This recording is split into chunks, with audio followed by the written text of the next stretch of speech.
want to have to look for another job, then you want to be in special education. And 22 years later, I was a director of special ed in 2 districts, a dyslexia specialist, 504 coordinator, and I retired from Louisville ISD as a diagnostician. Now, it's a real, I tell everybody, have a knowledge base that's a mile wide, but it's only an inch deep. But as we work with families, always be aware that those families can help you on the back end. One of my families that I helped with the ARD process found out that I was retiring. Hey, Duke, we've got this job at the bank. Would you be interested? Oh, yeah. I retired on Tuesday, went to work next Monday. That's how that works. At the Bank of America, we're in support services. We deal in packaging the home loans for the Bank of America. We're one of 3 sites, one in Maine, one in Delaware, and Dallas, which is bigger than Maine and Delaware. We package everything from the home loans to the closing documents to the loan estimates, additional documents. We do all that. Our department's made up of about 85 individuals. 75 individuals with disabilities are our main workforce. We have 3 teams, 3 managers, 3 assistant managers. The work is clerical. And to say that we only look for one kind of disability is not the fact. We have autism, we have ADHD, we have OCD, we have cerebral palsy, we have it all. And I'll tell you that right up front, that I also have to use my notes now. My brain isn't what it used to be. Everybody has their strengths and weaknesses. I've got one individual with autism that we call it fulfilling the documents. He can't fulfill for beans. But in QC, as soon as he gets a document, he says, "You've already made a mistake. I'm going to find it." And that OCD-ness works real well for him and us.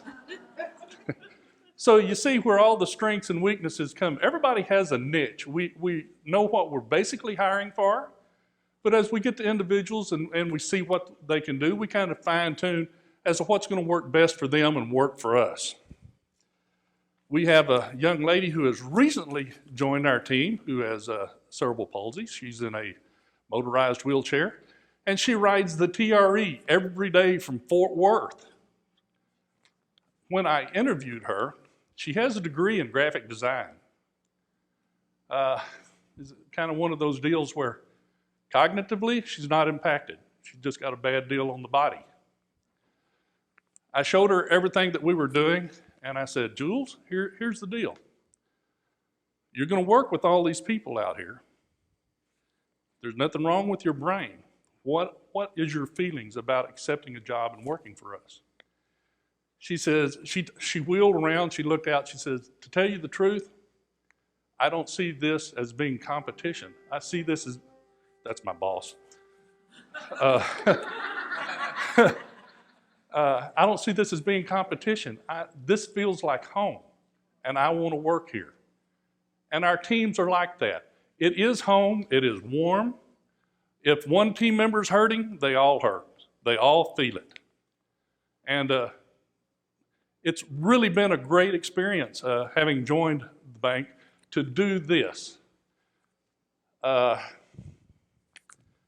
We have parents that come with, you remember the deal where the parents are always concerned about losing SSI benefits? Well, this is the way it works for us. We hire somebody and they come in as a contractor. It's kind of like probationary. For 90 to 180 days, we see if it's going to fit. They get paid $10 an hour for hours worked only, no benefits. If it works and they convert over, then they come in as a regular Bank of America employee, $13.50 an hour. All the benefits, the 401k, everything. Because we work an off shift, you also get an 8% off shift differential. So an individual that was in special education last year and comes to work for us and converts is now making over $30,000 a year. Yeah, they're going to lose their SSI benefits. But, as I explained to the parents, y'all not going to last forever. And when y'all go, who's going to watch your child? What we want to do is provide an employment for your child that will take care of them. They've got the retirement, they've got the medical health benefits. You don't need the SSI. Your child's going to make more money than what their SSI. Yes, Mark. I got to put him somewhere else.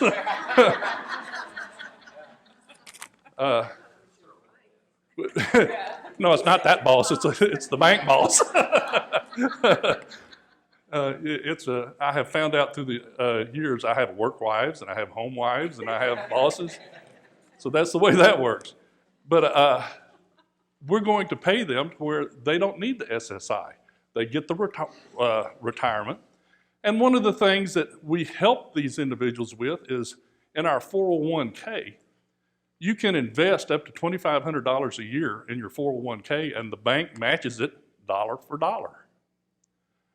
So we want to help our individuals in every aspect. Some of our trainings, we have personal finance to show our folks how to spend their money and how to track their money so that they don't live paycheck to paycheck. It's more than just a bank. It is really a career.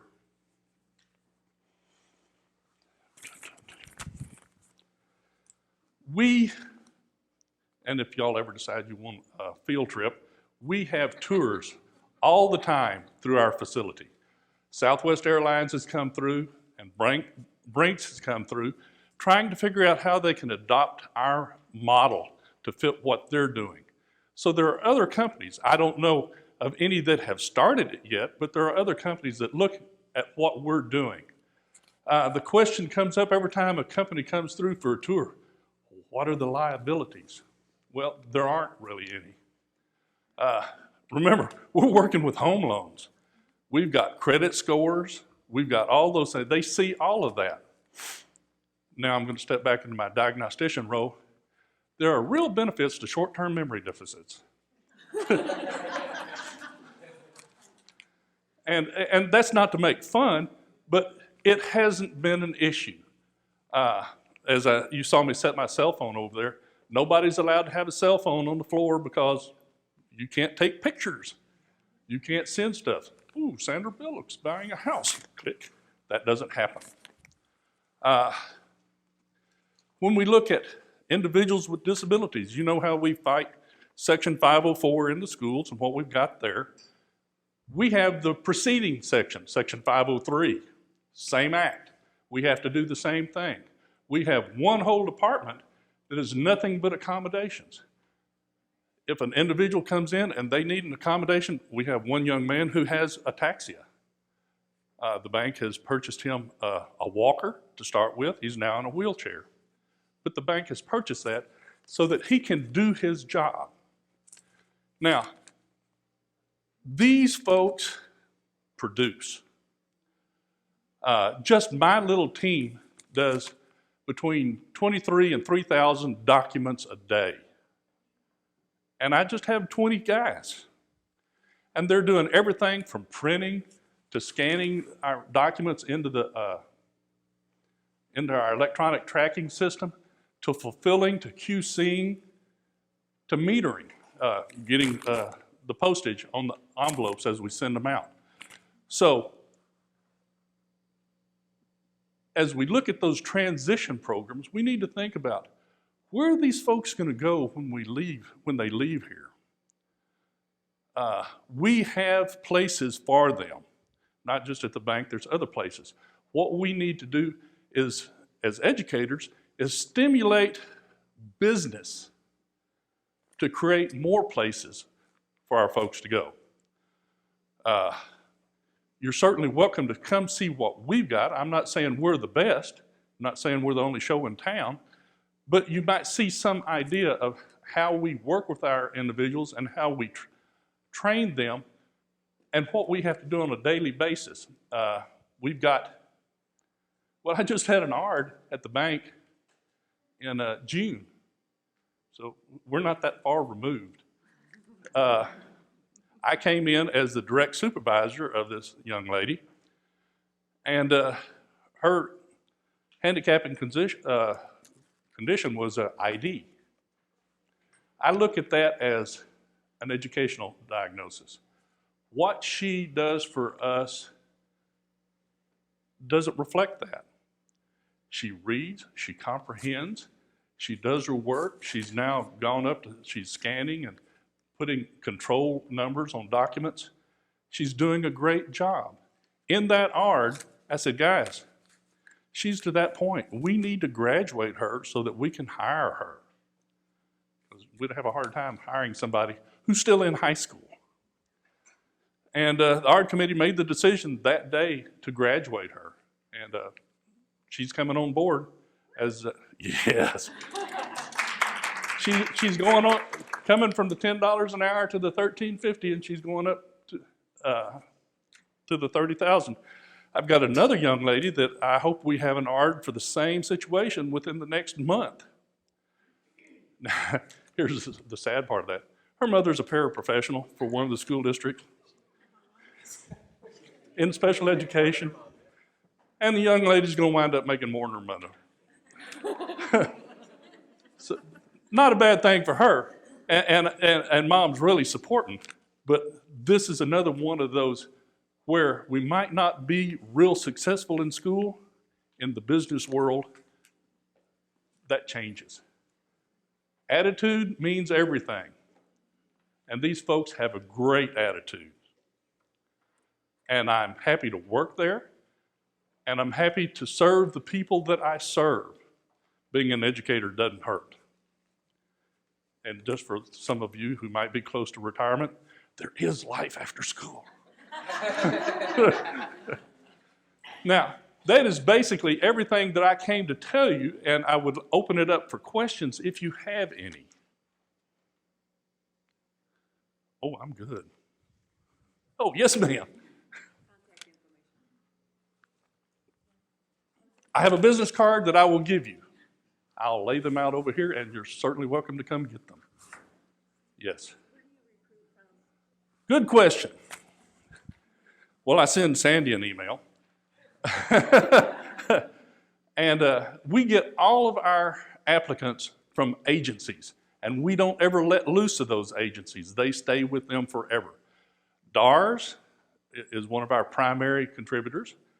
Bridges, from Bridges' School to Work, that's a Marriott Foundation. Launchability,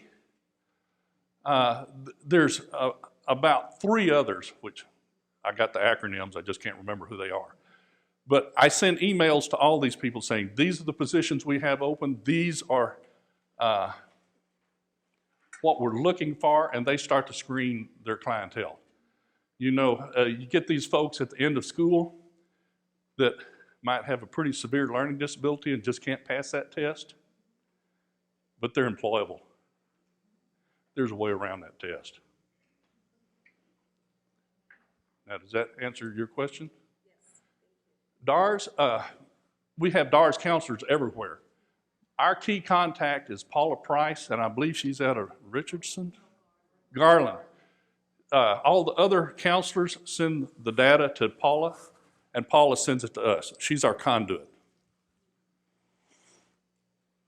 Any other questions? Yes, ma'am. What other locations do you have this at, or is it just one centralized place? It's just one centralized here in Dallas, unless you want to go to Maine or Delaware. But it's a centralized place because in our area we have Xerox printers. They're huge. We've got 5 of them. They're $250,000 a piece. So it's for the amount of money that the bank has spent to do the document processing we do, they don't have them everywhere. And the InfoMart is 6 floors. We've got 2.5 of the floors. We have room to expand should business needs dictate. Yes? Yeah. I'm representing Bridges, and I just wanted to follow up on what you said in that. One of the things that I've noticed is that there's great longevity in your employees. That once they get into Bank of America, those that follow the rules, and I think that you're pretty strict on making sure that they do follow the rules. There's no easy pass here, but if they do what they're supposed to do, they stay there for a very long time. And I highly recommend anyone to take a tour and have one of the employees take you around, because it's quite an experience, to say the least. And that brings up that other part. It's, you know, with individuals with disabilities, it's not a cakewalk. We start with the bank rules. We reinforce those bank rules. Punctuality is probably the biggest thing that we emphasize. But we have rules, and they follow the rules, and that's not an issue. Have I used up my time yet? I'm playing the hook. All right. I Well, love you too. Yes, one last question. What other areas have you seen that individuals with autism or Asperger's do well? within our area, we utilize them in almost every aspect of what we do. We have some that are one with the printer. We have some that are one with the metering machine. Yeah, the meter dude. You remember him. So it's where is their strength and how can we utilize that? And once we find that thing, we're there, we're locked in. And I appreciate your attention. All right, well, welcome this morning. I'm Alyssa Auer, and I work now, not for DARS, but for the Texas Workforce Solutions Vocational Rehabilitation Services. And and we are very excited to be a part of the Workforce Solutions family. So you want to click the first one? Oh, there we go. We just have a few things to say. There's some quick facts up front. Over 50% of people in this country have a person in their life with a disability. Disability is just a natural part of the human condition. People with disabilities represent the largest untapped pool of labor in the country. People with disabilities were rated by consumers as provided customer service that was as good as or better than service provided by people without disabilities. And employers rated the performance of employees with disabilities as good or better than the performance of employees without disabilities. Consumers report a greater willingness to buy goods or services at a company that employs people with disabilities, where you can see them out in the store working. And there's a few things, a few interesting things I like about accommodations versus adjustments. You know, there's a difference, but sometimes they're very little. Sometimes an accommodation is just a slight adjustment in someone's schedule. Sometimes an adjustment in someone's working duties. So sometimes it's very easy to accommodate somebody with a disability by making just slight adjustments. Want to switch? We're going to switch here. There we go. Good morning. And I want to tell you guys, it only took me about 3 years to get used to saying Department of Assistive and Rehabilitative Services. And now, Texas Workforce Solutions Vocational Rehabilitation Services. And we're trying to come up with a really cool acronym, but we haven't done it yet. We're only, what, a week old? Right. Twist first, just Yeah. to do it. Let's Twist see, first. today is what, the 9th? Yep. So we're a week old, a little bit over a week. You're going to find out later on in our roundtables that we do a little bit more details about this, so we're going to cover it briefly now, but there is a wide range of services that we offer to the businesses. For me, the end result is the conversation like we had with Duke this morning, and he started off by telling me, yeah, I saw some folks yesterday, and one of them is going to work out really good. And I mean, he didn't realize it, but inside my heart is racing, because that's another person that we are putting to work, okay? Recruitment and referral of qualified applicants. Pre-employment services. We started a service within our agency almost a year ago that we put out each Monday that gives all of our job listings to all of our counselors, and we update that every single week so that our counselors know exactly the employers that are really seeking us out that have positions. And so those leads come to me and we get those distributed to approximately 300 staff every single Monday. Staff training on disability awareness, we do quite a bit of that with all the businesses we work with. Diversity program strategies for employers, employees and customers. Retention programs, we deal with a lot of that, trying to keep folks employed once they get that job, because we don't want to do a do-over, okay? So we try to keep them employed. Consulting, technical assistance, and support for reasonable accommodations. Again, more on recruitment and referral, matching applicants with the position. That is something that I spend a great deal of time, and Alyssa does too, as far as specifically what those job and work requirements are, because we expect our folks to go into competitive integrated employment, and therefore they must perform the essential functions of the job. Pre-screening of applicants, ensuring the qualifications are met. Last year, approximately 13,000 qualified applicants sponsored by Vogue Rehab were hired by companies in Texas. Pre-employment services are connecting future employees with companies through internships, mentoring opportunities, and training that's embedded in the business or delivered through the job training.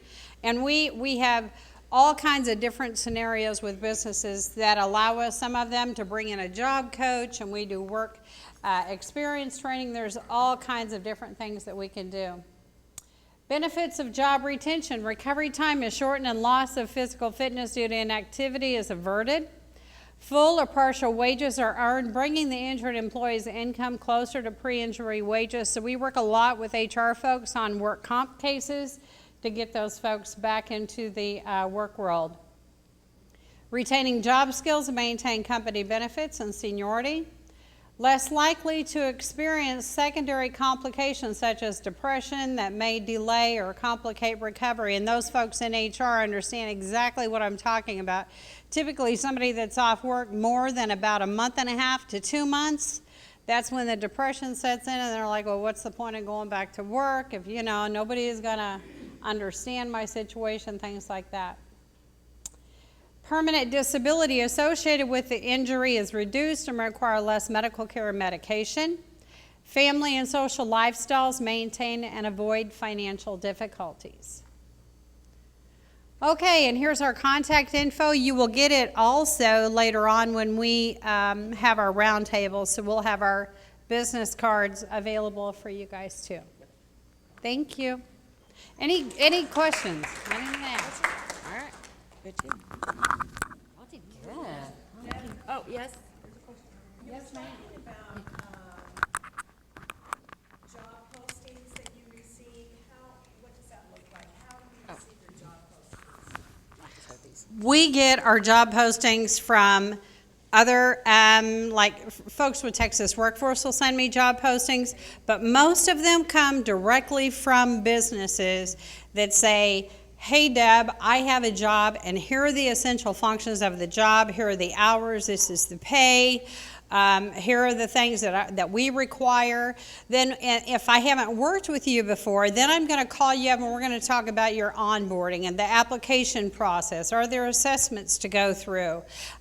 Interview processing, things like that. And then the best way for us to get you those candidates, because a lot of times if somebody just goes online and applies, they're going to get lost in your, abyss, I call it. And so what we try to do is establish those one-on-ones. Now, the jobs that we post on there are relationships that we have with employers, Alyssa and I do, or we may have a specific counselor like Paula Price that works directly with Duke. And when an application comes in, then that goes to Paula, and she gets it to Duke. That way we streamline our services so that you don't have 30 people from TWS VRS contacting you, Sorry, I'm trying to get used to it. And And it's streamlined, that you know if you get a note from Melissa Auer or a note from Deb Jones, here's a candidate for you. And I normally don't hide anything. I'll say, Julie, candidate for you in subject line. And the employers like that. They're like, boom, there's another one for my pool.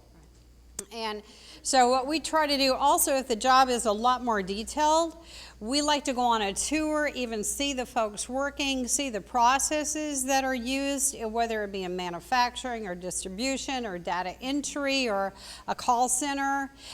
Whatever those tasks are, the essential functions for the job, we like to get eyebrow deep in it so that we know exactly what's required so that we send you the right candidates.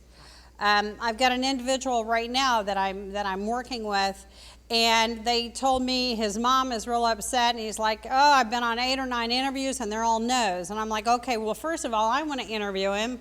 I want to talk to him. I want to find out what the no is. And by the way, give me the list of the 9 or 8 no's so that we know not to send him back there. Because why send him back if they've already said no? I mean, you know, I can open a door for him. So we try to work with the candidate, sometimes their parents as well, and especially, you know, it's a need.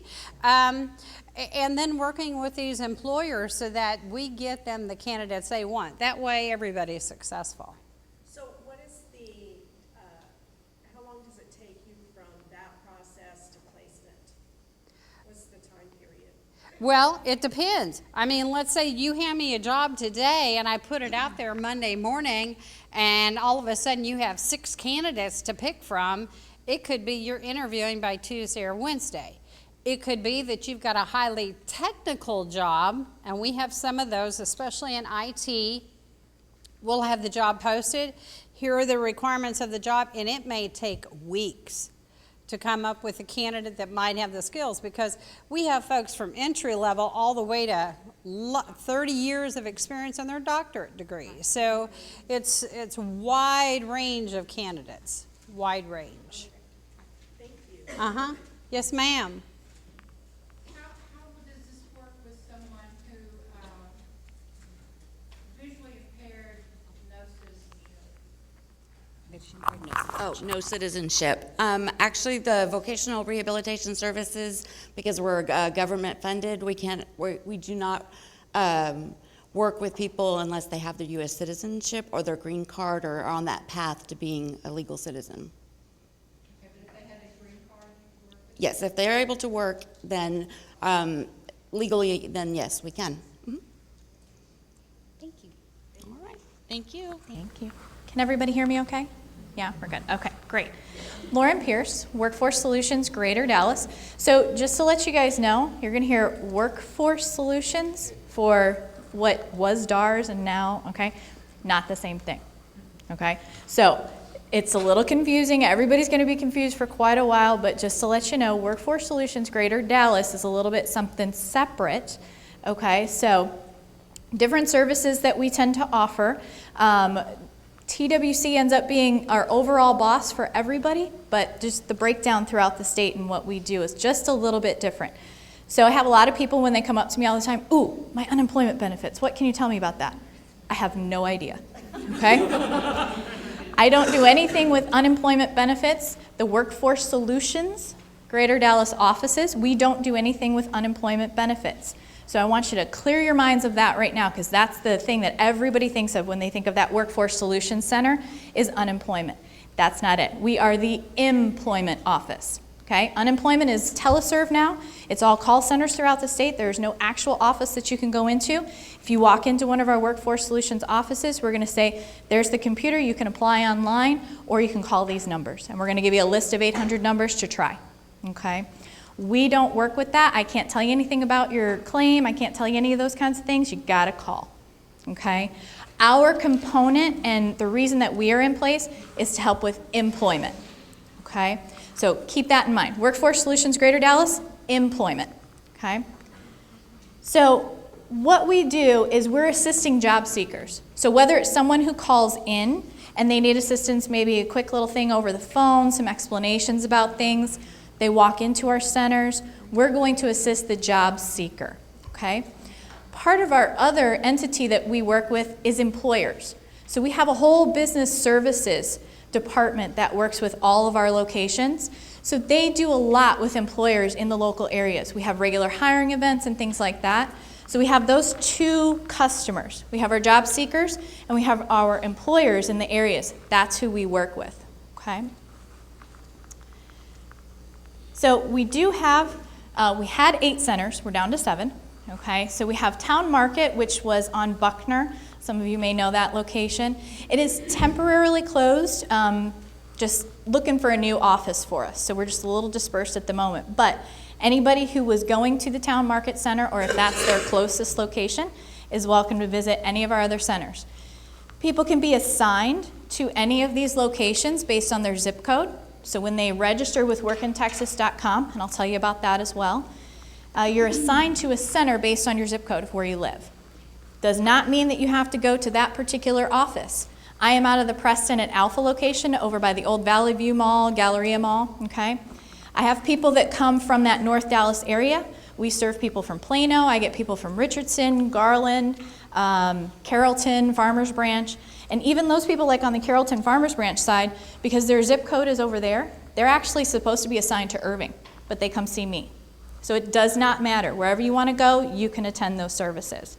So some of the services that we have, as you guys can see, there's kind of a list. I know it's a little bit hard to see up here, but we have hiring events like I mentioned. We do regular workshops.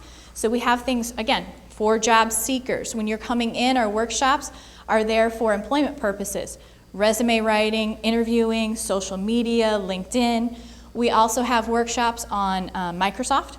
So we have Word, Excel, PowerPoint. No, you don't get any certifications when you attend, but it's good, it's a refresher, especially for somebody who's maybe been out for a little bit and they're a little rusty on some of those things, or someone who just want to come in and get a little bit of an update on some of those things. Maybe they know an older version and our version that we teach is something that would be new for them. Those are great opportunities. All of our centers have them. All of our centers do all of the job readiness workshops as well. Okay.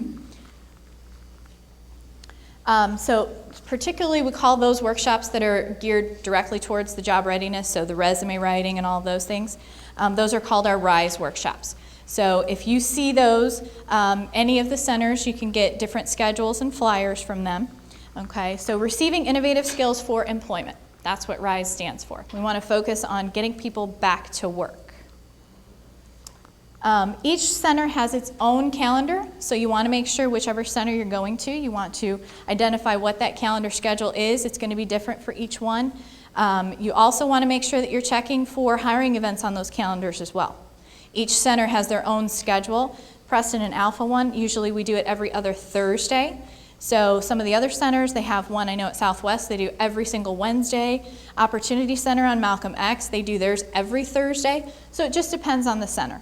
Okay. So we do base our information and what we do when we work with people on what's in demand in the area. So I do have a lot of people that come in and they'll tell me maybe they're interested, and I'll talk about WIOA, okay, in a minute. They want to come in, they want to get training for CNA, Certified Nursing Assistant. Unfortunately, we don't pay for that. Okay, that's not something that our WIOA training program covers in this area because according to our Dallas labor market that we get, it's not something that's going to be in demand for people because the market's flooded here. Okay? Those people that have been in that field and industry and they come in and they say, I've got my CNA, I've worked for the last 5 years, those types of things, I'm looking for something new, that we can do. Okay, you've already got some on-the-job experience, you've got some background, things like that. You're not looking for additional training, that's not what they're there for, they're just looking for that job component. That we can work with. But those people that are coming in and they tell me, oh, I want to do X, Y, Z, and it's not in demand in this area, it's not on one of our lists, we either won't be able to fund for it with that training component, or it's going to be really hard for us to help that person find employment. So that's where we sit down and have some of those realistic conversations about, let's talk about some other things. What are some other skills you have? What are some other interests, abilities, work history? Okay, things that we can build off of that are going to be a little bit more viable in the area. So Partners for Success. So we want to help them determine their goals. We want to develop a one-on-one reemployment plan. So we sit down with everybody and talk about, again, like I said, work history, skills, things like that. Enhance the Work in Texas profile. So workintexas.com is our website. It's our job matching website that we use. It's a state website, so every workforce center uses it throughout the state, and it's something that we will sit down one-on-one with people and go over, get them registered, show them how to use the profile, show them how to set things up so that it's matching within the system. The reason we have that is the other component to workintexas.com, that's where we post our job leads. So those employers that we work with, all those business solutions staff that we have, when they get those employers connected with us and they say, hey, I've got 5 jobs, I want to get those filled, our business solutions people post that in Work in Texas for the employers. And then when that profile makes a match with those job seekers, that's how they get the information to contact with that employer. Okay? So workintexas.com, just talking about that. It does not allow you to download or upload a resume. It's a kind of a manual entrance of your information of work history and skills. But having an actual resume, that's the first thing I ask people, do you have a resume? Okay, it's very important that someone has a resume, even if they have never worked before. We want to put something general together so that we have some skills, some interests, attributes, abilities. Things that if I'm going to say, let's come in for this hiring event that we're having, I think XYZ employer is going to be here and you'd be a great fit for the position they're looking for.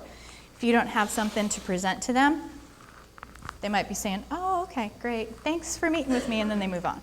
You've got to have some things. Employers want to see that. They want to see that, the attitude, that initiative, the skills, the abilities.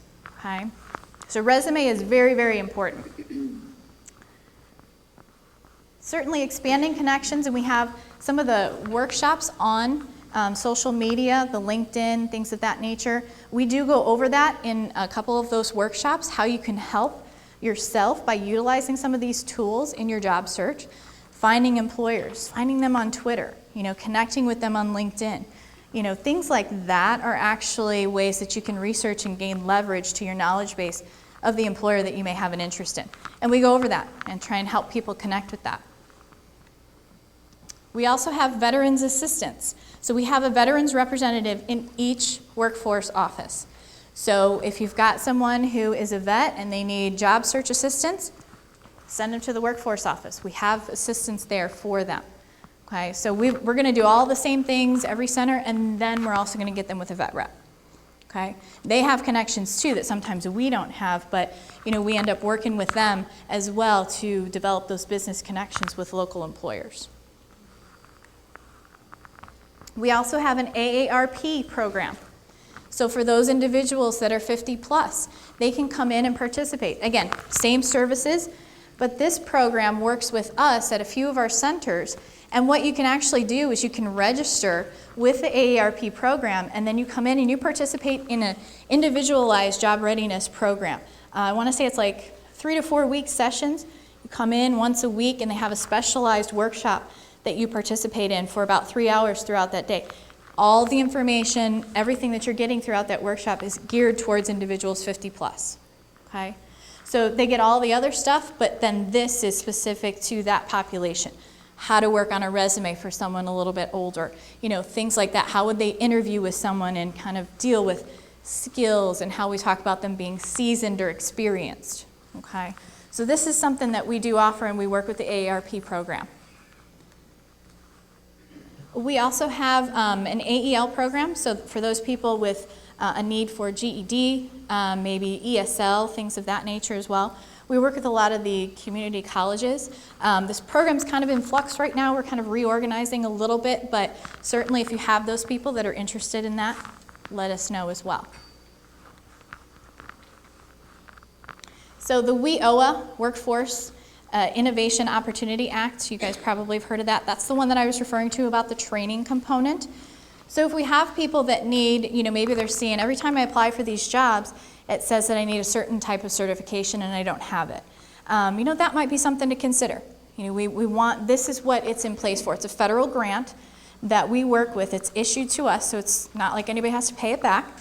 So those people that are qualified for this, when they come in and they're eligible for the grant, they can participate in a training program that's on our list. And again, we want to refer back to that labor market information, so demand occupation list. As long as that occupation's on our list and we have a training provider to serve, we can assist people with some of those types of things. Sometimes it is going through and maybe completing an associate's or something along those lines, maybe a certification. There is a component of this new act that was established last summer in 2015 that we want to look for those people who are basic skills deficient. So that component, they are looking for it. So those people who maybe have had, struggled with school, learning disabilities, things like that, that GED component can be a part of that. Or maybe they just haven't had that opportunity since high school to go and get some further education. That might be a great opportunity for them. Okay? There is an eligibility process, so there's an orientation that happens at each of our centers. Again, you'd want to contact that specific center to ask, when is your orientation day? I want to find out more about the WIOA program. That center can tell you. Ours at Preston is every Monday morning at 8:30. But those are the things that you want to know. Once those people come in and participate, they'll get more information, get connected with those WIOA case managers who can then sit down and determine their eligibility. So we're going to skip that one a little bit. Something else that we do, our contractor is ResCare. So that's actually who pays my salary. So even though we're Workforce Solutions, our contractor is ResCare. So they actually are the ones that provide us with some of our services that we have. One of those is an online tool. So if someone's interested in these things, they can come in, get registered with Workforce Solutions, and then we can have get them signed up for ResCare Academy. It's basically online tutorials. So I tell some people who say, well, I want Microsoft, maybe you do the little online thing because you're not comfortable in the workshop session or something like that. They have over, I think it's over 4,000 different types of online things that you can participate in. Okay? No certification that you could put on a resume necessarily to say to an employer, this is something that I just went through and achieved. But for those people who, again, maybe need some brushing up, or they're looking to transition into another type of job or field, and they need a little bit more information or background skills to do some of those things, these might be some great things that they could use at home on their own computer. Oops, I'm going to go back one. So as a talent development specialist for people with disabilities, there's one of us assigned to each of our workforce offices. We liaison with all of the other organizations in the area. So TWSVRSs right now. I don't know. It's going to take me a while to get that one down. So we do that with all of our local centers. We liaison with everybody. We refer back and forth to each other because what we do, if you've got someone who needs help with employment, you can send them to us. And what we'll do is sit down one-on-one. We'll get them registered with Work in Texas. We'll sit down and we'll do that little assessment to talk about what are your skills, your interests, your abilities. We want to talk about limitations. We're going to be upfront and honest about that. Tell me your limitations up front because I don't want to send you for an opportunity that you might not be able to do. Okay? So we're going to have some of those realistic conversations. We're going to get them connected with their services at that center. If they want to participate in workshops, we can sit in on workshops. I have visually impaired individuals that want to participate in the workshops. I go sit in with them so that they feel like they're not just sitting there alone and they don't know what's going on. They've got someone in there so that they can, ask questions or utilize assistance. We do that. We're going to do those things one-on-one during hiring events as well. So if I've got people coming in for a hiring event and visually impaired, go ahead. I'm going to walk you through. You're not going to miss out on the opportunity just because of that situation. There's an employer here you're interested in, let's find them and let's get you talking. Okay? So that's what we do. Your talent development specialist for people with disabilities is someone there that helps with that one-on-one job search assistance. And we're going to provide as much as we can in each of those centers to get people back to employment and get them back to employment as quickly as possible. Okay? So I know probably some questions and things like that. We'll talk about that during the roundtables as you guys have more questions. So write them down, don't forget. I'll be happy to answer them for you. Okay. Awesome. Okay. Well, and I'm going to actually go. So I'm going to hold these right here. Hope that helps. Okay. So for time's sake and because I want to tell you a little bit about this event in general and how it started, I'm going to probably do a very short presentation in terms of what I have. But one thing to know, guys, we're going to send you, as long as we have your email, we're going to send you all of the slides from the whole thing and all the contact information. So don't worry, anything you miss, you won't miss it. You'll get it, I promise. So I wanted to tell you a little bit. I'm James Williams. I'm the National Director of ILE. And I wanted to tell you a little bit about these events just because I think it's a really cool thing to know. this idea of doing the symposium started in San Antonio about 7 years ago, I think, 6 or 7 years ago. And DARS was doing them with a couple of groups down in San Antonio, and I went and attended one about 4 years ago, and attended it there and thought, man, this is an awesome idea. We need to do more of these. How can we do more of these? And so this is our first one in Dallas. We've done 2 in Austin that I've been a committee chairperson for, that I've organized. And we're about to do our 3rd one in Austin. It's October 7th. So if you want to spread the word about that, it's the same type of event, same thing, same names, just the Austin version. But these were a really cool idea that was conceived because we wanted to do 2 things. One, have a job fair so we can get people with disabilities in employment, which is obviously the main goal. But we also wanted to educate folks, educators, professionals, employers, about disability-related issues in the workplace. And so this event kind of has 2 prongs to it. But again, I'm involved with the ones in Austin and in Dallas, but there is one in San Antonio, and there is also one in Houston as well. So if you have state contacts, please know they're run by different people. We all work together in the different cities to put them on, but something like this is in every city, and it's usually annually, and we will definitely do this again here as well. And they grow year after year. This is pretty normal. We have a small group usually our first year, and then we grow as the years go on. So I'll tell you a little bit about ILE. Can you do me a favor, Sandy, and like go forward to slide, go forward one, yeah, right there. This one? Come on. Not me. I mean, well, you can go to me, but I'm right here. Aw, thanks. You're sweet. Too sweet. I'm going to talk a little bit about ILE and tell you who we are as an organization. So, Independent Living Experience was established in Denver in 2011, and basically what we do is we're a community service provider that provides employment, independent living, and social skills services for adults with disabilities. Community-based means we don't have an office. We bring our services to our clients. We serve the Dallas-Fort Worth area, as well as Austin, Houston, San Antonio, San Marcos, Lubbock, Maryland, Florida, California, Arizona, and Colorado. A lot of different places. We started, like I said, primarily to provide community-based services in employment, independent living, and social skills. And in Texas, how that looks, and it looks different in every state, but in Texas and Colorado, we are VR vendors, so we are CRP in Texas for DARS, and so we provide supported employment and job placement services for consumers funded through DARS. In Texas, we also are an autism credentialed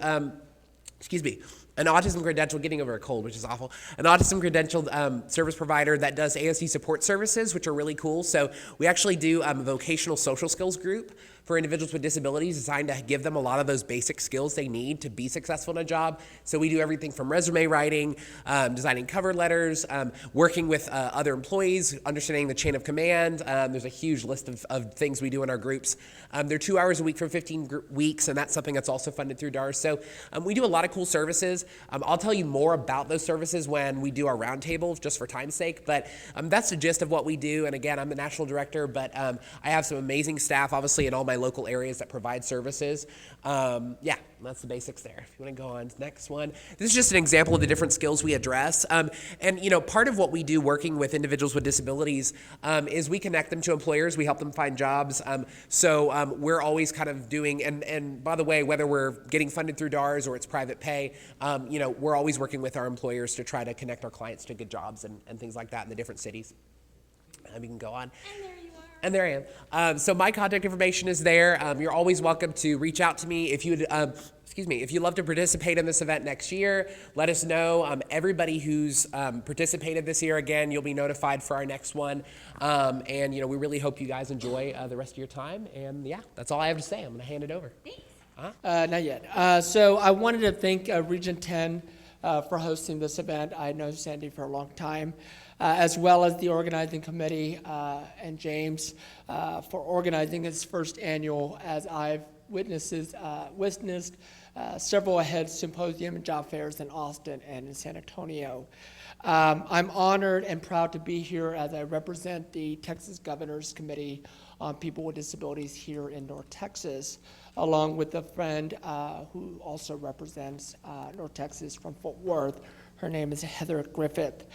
This short presentation is designed just to get more information, to educate you and inform you about our committee and its work. Go ahead. So we have been in existence since 1950. In fact, this month we're celebrating our 66 years of being existed. Exactly 66 years ago, this committee works toward a state where people with disabilities have the opportunity to enjoy full and equal access to lives of independence and productivity and self-determination. This governor, our governor, Greg Abbott, appointed me last year in October, and great privilege to communicate and advocate on all people with disabilities. In fact, 5.6 million Texans with disabilities. So my areas of interest are education and workforce, along with communication and access. But there are 12 members. Of those 12 members, 7 of them have to have some sort of disability. For those who don't know, I do have several disabilities. I'm deaf in the right ear and partially deaf in the left ear with glasses, but nobody necessarily called that as a disability. But if you actually try on my glasses, you're going to probably say, whoa, you need a lot of vision for that. But I also have neck fusion that has caused a major implication while I drive, to playing certain sports activities and so forth. So as you can probably see, I'm moving my whole body. I rely on my hips for certain things. And then, as well as we work with 5+ different state agencies as they have ex officio members or advisory members on our committee. We meet 4 times a year. Recently, we were in Arlington and in Austin, and next month we'll be in Houston, end of October. The next slide. This committee makes recommendations to the governor and the legislator in disability issues. We promote compliance on disability-related laws, as well as promotes a network to 40+ local committees, including notably Dallas, Arlington, and Fort Worth. We also have the ability to do similar work with them as providing education, training, and seminars, as well as we recognize employers on retaining individuals with disabilities during our Lex Freedom Employment Awards that is held every October in conjunction with our government meetings, which will be in Houston. I believe it's on October 26th through 27th. That's a great opportunity for if you folks who want to travel to Houston, it's a great opportunity to engage with us. On top of that, we also have the recognized media professionals and students that have a positive movement and depicting Texans with disabilities through media and film. And that's during the Barbara Jordan Media Awards, where I actually had the privilege to present in Arlington at the University of Texas at Arlington for 6 different awards, which is very tough to do. But and that's usually held in April. Just in case you guys don't know, the state of Texas recognizes 2 things that happens in the month of October.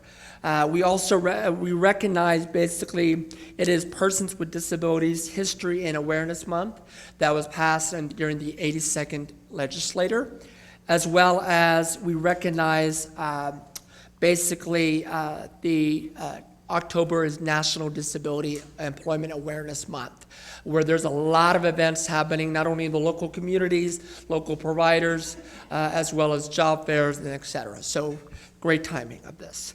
The members and the staff, including myself, provide technical assistance, information, and referral services. So I'm pretty well connected in Texas, specifically in North Texas.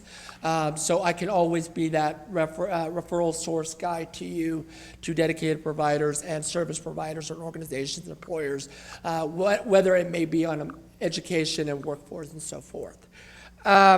We focus on primarily on affecting issues that affects all Texans with disabilities, and that includes access, which is accessibility, communication, education, emergency management, health, housing, recreation, transportation, veterans, and workforce.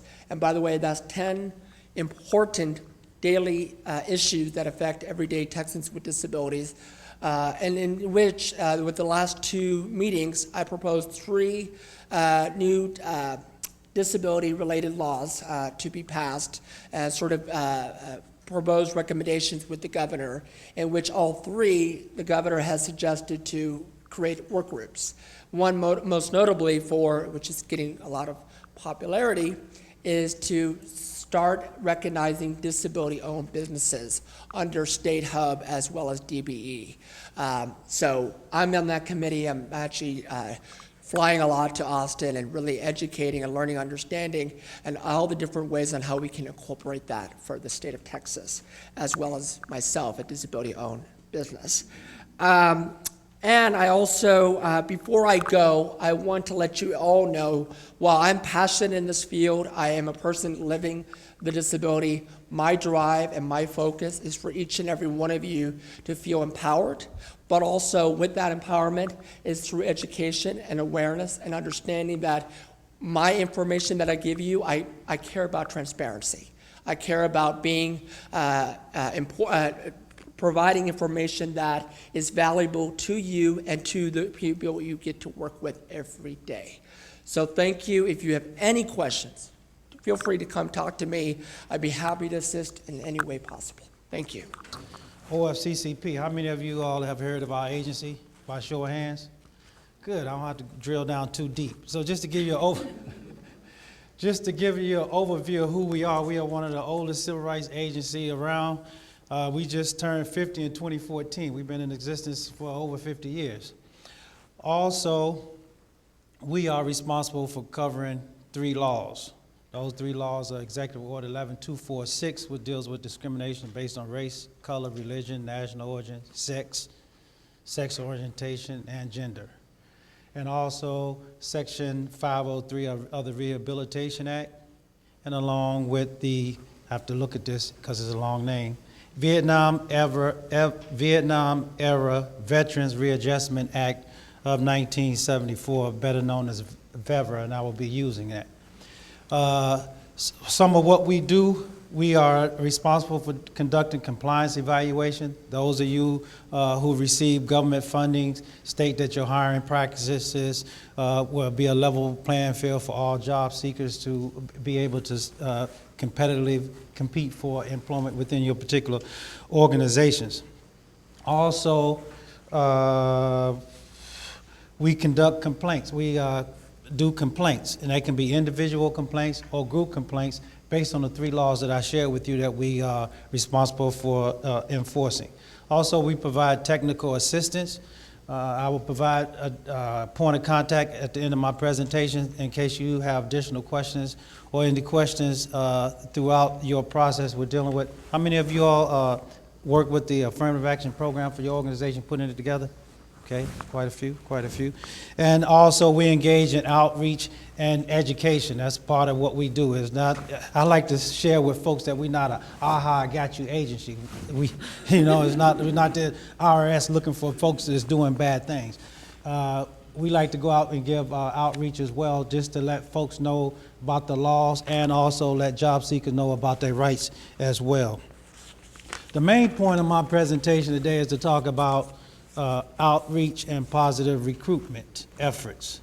As you all know, that in March 24th, 2014, our regulation changed, and there's a new requirement that requires contractors to track the applicant and hires and your outreach and your positive recruitment for persons, individual person with disabilities and your protected veterans. When I say protected veterans, I'm talking about the veterans who are disabled and they receive some type of compensation through the VA, or they receive a medical discharge, talking about your wartime veterans or been involved in the campaign, talking about your veterans who recently separated from the service within the last 3 years, and your armed forces service medal veterans. Those are the folks who are identified as the protected veterans. I had the question at one of my last symposium I participated in is why not all veterans? Well, this is a law that was created by Congress, and so in order to get that change, you may have to talk to your local representative to say why not make it this program available to all veterans as opposed to protected veterans. So that's where we are on that. And under this change in our regulation, just a background drop that as it was shared up here earlier, that the disability area was one of those areas that was least looked upon, and we have a lot of talent there that hasn't been tapped in. So there's no historical data that we can go back and really have statistics to see how we fare with bringing in folks with disability into the workplace. So as a result, this is why OFCCP has implemented in their new regulatory guidance to start building your database, start tracking this data, start doing this assessment, just start being aware and reaching out to the various organizations like we heard from this morning that you can tap into. DARS, we get nothing from DARS, but we just know, I call them little foot soldiers. I met DARS representative all the way from Austin, all the way to Dallas, north of Dallas, east of Dallas, west of Dallas. When I was the district director, I met them, several of them, they all over. So that is a resource that doesn't cost your organization anything that you can reach out to help you with your recruitment efforts in this area. And it's the same thing on the veteran side. Those organizations out there that you can tap into and you can bring them on board, and they will help assist you throughout your process. Also, under this regulation, you have the requirement to do positive recruitment efforts that will reach out to individual with disabilities and those protected veterans. You have that requirement to do so. Also, contractor recruitment activities shouldn't be limited only to job fairs. You should be reaching out to a community organization that taps in to those to provide services to those folks with disabilities and protected veterans so that you can establish relationships. It's very, very important to establish a relationship. So if you use your own personal analogy of those personal relationships that you have in your life for whatever it may be for work, it may be personal, but if you reflect on those personal relationships that you have developed through the years, you realize that there's value in those relationships and you can get a lot accomplished from those relationships. So you can take that principle and apply it to this program and establish those relationships with those community organizations out there, have that relationship so that they know your organization, know you, and if they do not have the resource, that's another thing that's lovely about DARS, they know someone in their circle that they can connect you with, or we call linkages, that they can connect you with to help you with that skill set or that training that you need for your organization. Also, we know that you have the flexibility to choose whatever positive outreach recruitment that fits your organization. I know it's based on size and activities and resources and what works well for you. It's important that you assess your program to see what's working well, what is not working well, and make changes along the way. When we talk about positive recruitment, we talking about engaging in support of community organization to help you with your recruitment, help you with job training, or mentoring should be directed towards, again, no organization that provide the services that you need, either disability or protected veterans. And such organizations that can assist you, Veterans Employment Representative, veteran counselor at colleges and universities. I know they have those reps on campuses for veterans.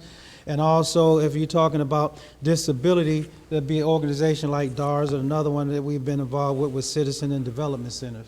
Those are some examples that organization that you can reach out to help you with your recruitment efforts and setting up your program within your own organization. How does this engagement and outreach and positive recruitment look like? Some of you already may be doing some of these things that I'm about to share with you, so to serve as a refresher, some of you all may want to take this and add it to your kit bag and go out and start applying these uses. Number one is hold a formal briefing session to let folks know that you are and practice equal opportunity employment within your own organization.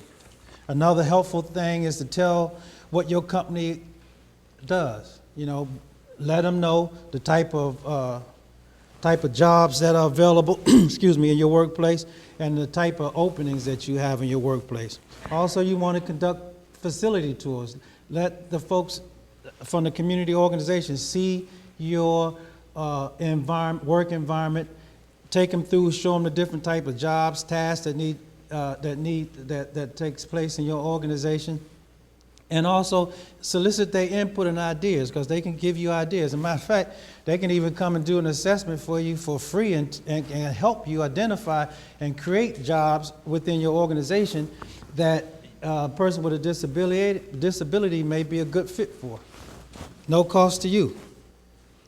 And also, you're going to want to participate in job fairs and other events. And when I say other events, it's important, like events like we have in this morning, where you get to hear from other community-based organizations, and also you get to share your story about your organization, about your needs, and about what type of recruitment that you're looking for, and they can assist you with that.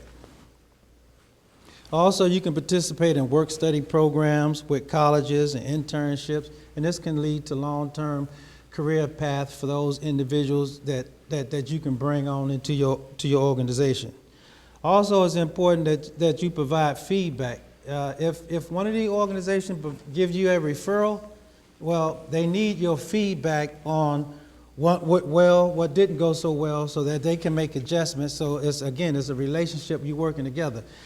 Both times are precious, so you wouldn't want them sending you candidates that not qualified, doesn't meet your criteria, and vice versa. So provide them with that feedback, so that they know, hey, look, we like what you sent us. They had exactly what we were looking for. Then they know they're on the right track. And then when they receive those type of job seekers with those skill sets, they know where they can refer them to. And if they need to make adjustment or need to, like I said earlier, tap you into another organization that can use their skill set, or may have a program that train folks for that skill set, they'll tap you into that organization.